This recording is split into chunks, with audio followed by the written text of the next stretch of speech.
you want to do it together? What? Breathe in, breathe out. Does feel better. Do 2 more. Okay.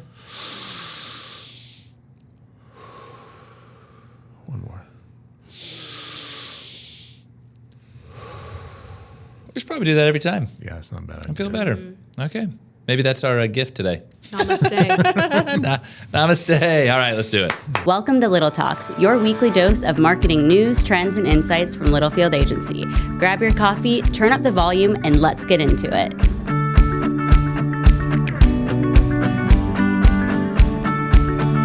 Let's get into it, Roop.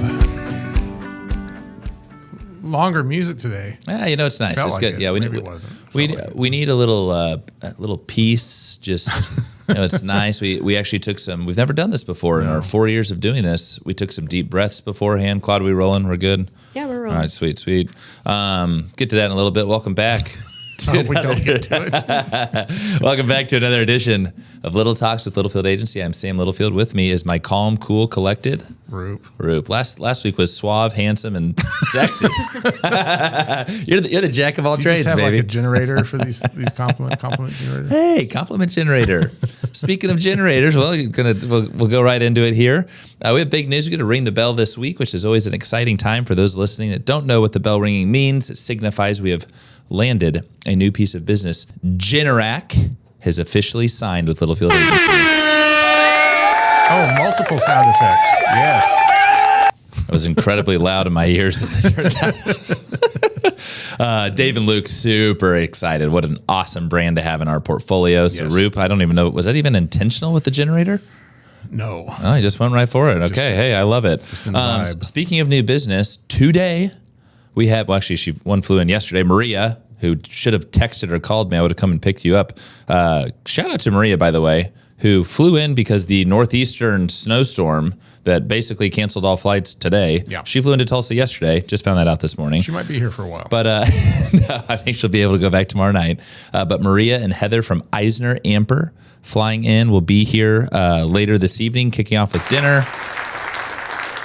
We got to host those wonderful humans all day here at the agency tomorrow. Really excited. You're in that meeting with me too. I am. Hey, you get lunch. I do? Yes. Oh, man. Heck, I think you get lunch in L10 this week too. Somebody's looking for a high score. 10. It's going to be a 10. We rate the so we have these leadership meetings. We rate the meetings after they're over on a scale of 1 to 10. And I've told Sam the only way he gets a 10 out of me is if he feeds us, because these meetings are over lunch hour.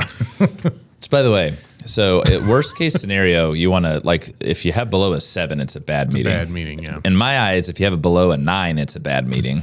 I always give a 10 because I love the meeting. What's your Enneagram, the enthusiast? Fine, I digress. Our last piece of information, RSW US is an outbound program that we've been on and off with, but mainly on with for 10 years. Yeah, and yours truly, this dynamic duo from this very desk, we are spearheading a new business conversation. On Friday, you have to register. It's actually a paid event, which is kind of, people are paying to listen to us. That's a lot of pressure. What a country. Yeah. Not paying to listen to us now. About 100 attendees will be on this seminar, which is really cool. Roop and I will go live. I'm sure we'll clip something, provide. But we always enjoy this. So Mark and Lee and the RSW team, we are very excited, and it'll be great. Yeah. Okay, Roop. So this is, I'm going to kick this off. Claude, can you turn my volume down just a smidge in my ears? Mm-hmm. I'm just too loud for my own. Bumped. Okay, so I apologize to all listeners. It's totally fine. As all listeners who regularly interact with us, I'm still a little loud. I have a loud voice in general. Much better, thank you. And I just was ringing in my ears, and I digress, and I'll move past that. So here's the thing. We were in an executive meeting last week. The one that didn't get a 10. The one that... Damn. I think you got a 9. I think it was a 9. No, Brock gave me an 8, dude. I was pissed. Yeah, he was out. Yeah, and by the way, I thought it was a great conversation. No lunch, but yeah, my goodness. Tough crowd to please. Anyway, we were talking about the ins and outs of AI tools, AI companies, and you got new things popping up left and right on the day-to-day, right? Mm-hmm. So the conversation that we had, and immediately it was an epiphany, and I said, Roop, we absolutely need to talk about this next week. So our topic today, our one and only, is marketing in the age of AI whiplash.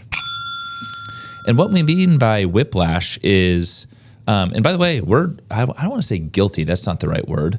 But we've tried this in the past. Last year, I was dead set. I was hell-bent. I was like, hey, we're going to go productize a bunch of stuff, and we're going to go to sleep, and we're going to be making money.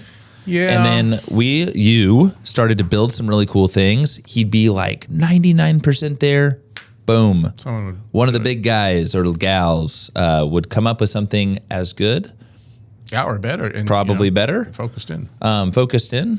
I shouldn't say probably better. Yours is probably better, but theirs is just quicker, and they've got thousands of people. And thousands of dollars. Roop came to me and was like, and thousands of dollars. And Roop came to me and was like, hey, man, I don't think this is sustainable. I said, I think you are absolutely correct. And then here we are a year later, and it's like, what is relevant, right? Like, what were we talking about 3 months ago that's not relevant anymore? That is, to the crazy speed that AI is moving, is just transformed in a whole different way. So today we're here to talk to you about, what's the acceleration problem, shiny and strategic. What's here to stay, Roop? And let's dive in. Yeah. So if you're like us, you probably have a lot of new companies or new startups coming to you with, hey, we've got the solution for your problem. Yep. And it's AI. Yep.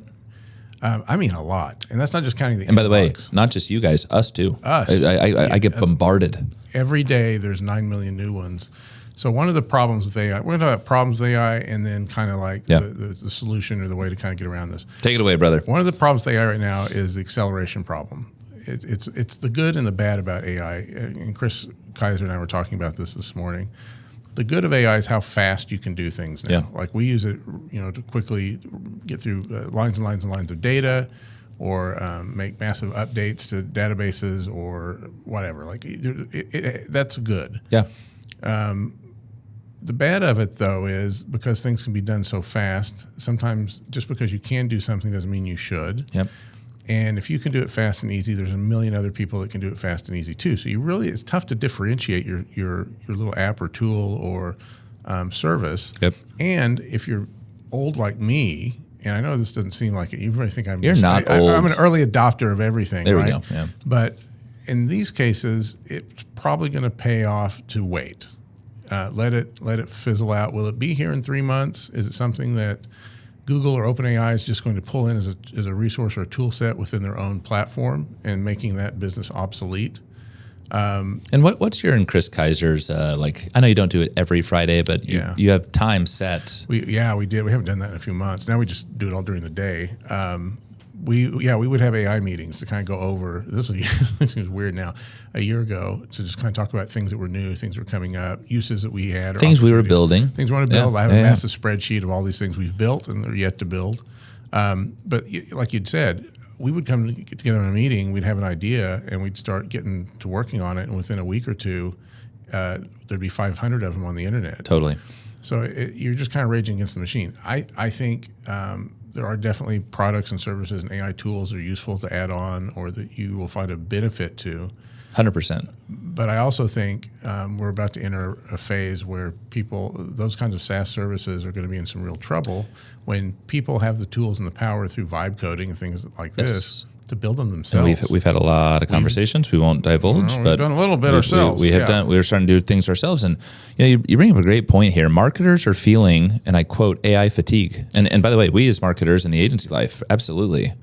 You as brand marketers, those listening to this podcast, there's so many demos. There's not enough durability. To your point, what happens by the end of this week? Yeah, what's going on Friday? And it's a lot. So normally if you're engaging with a third party for your business, us included as an agency, right? You want to vet us out some. You want to know what we've done, what we've done good, what we've done bad, what our risks are, all that kind of stuff. That's still true on all these AI platforms that make it sound like they're just the magical bean to solve everything. Well, one of our points here is shiny versus strategic, and I won't go into the details, but we were evaluating, you and Chris looked at it a lot, but there was something, well, I won't name the name, was a really, really cool platform, insanely expensive, like holy smokes, crazy expensive. So what do we decide as a team? Hey, let's wait 6 months and see what the next best company that probably comes in at half the price. And it's an opportunity for us, an investment for us, for the agency, for our clients. And everyone's like, oh, yeah, you know what? That sounds about right. Meanwhile, parallel to that, I'm building a lower tech version of it, a lower version that would be more affordable. And that's cool. So you have options. And again, not for us to sell our license, which ideally would be amazing, but because we're aware of everyone else trying to do this. But what's in the best interest of our clients and for us as a smaller to mid-size agency, and that's why you're doing what you're doing. But let's talk about shiny versus strategic. Yeah. So,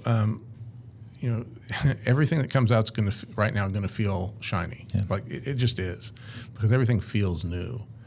A lot of another thing, we should have Chris on the podcast today again.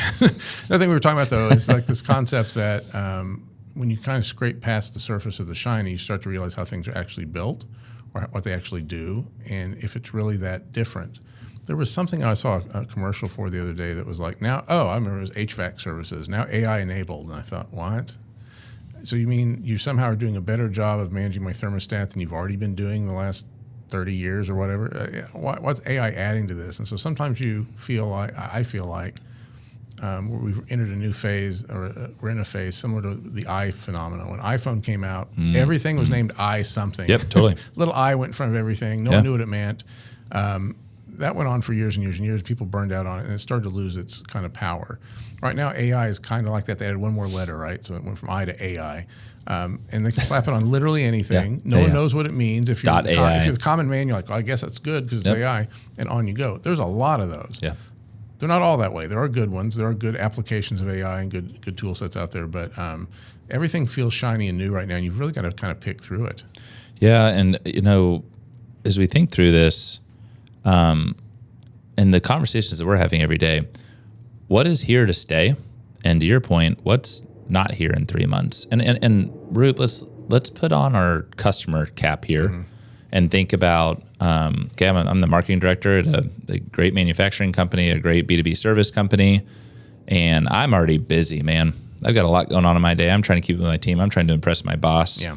So as you lean into agency partners, and we're having these conversations all the time, obviously, but what's here to stay? And again, how do they evaluate, oh, damn, this is a really cool tool, but 3 months from now, it's like, oh, there's a better tool. Yeah. It's changed the way that we've used our subscriptions too, right? Yeah. We used to sign up for annual things all the time to get a price break. Now we're all for month to month. Month or less if the week to week. I think that AI that you can trust generally moves towards an ecosystem. Okay. So if you've already engaged with Google as a platform, or HubSpot or Salesforce as a platform, they have an AI overlay on those platforms that work within it. Yep. Like I don't need to go find an AI agent or tool that can go manage my calendar, my inbox, which is scary. Don't do that. That's a weird thing. But like some people like it. So he's a friend of a friend just launched. He's called it Nova, and it has full access to his life. I don't like that at all. And we'll see where those people are at in 6 months to a year. But like those are things that are already being built on systems you already use. There's already a layer to it. Those are pretty easy to kind of lean into.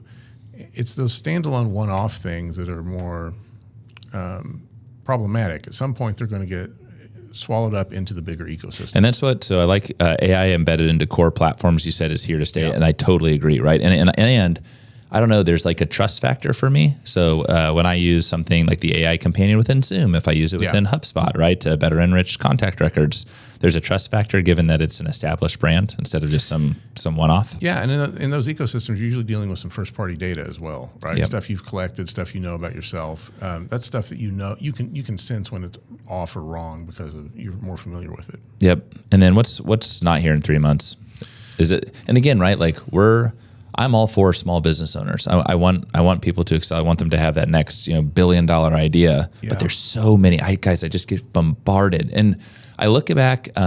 You at one point, I think your title had SEO in it, right? Maybe. Is that right? Maybe. It had AI. But it looked like when the importance of search engine optimization.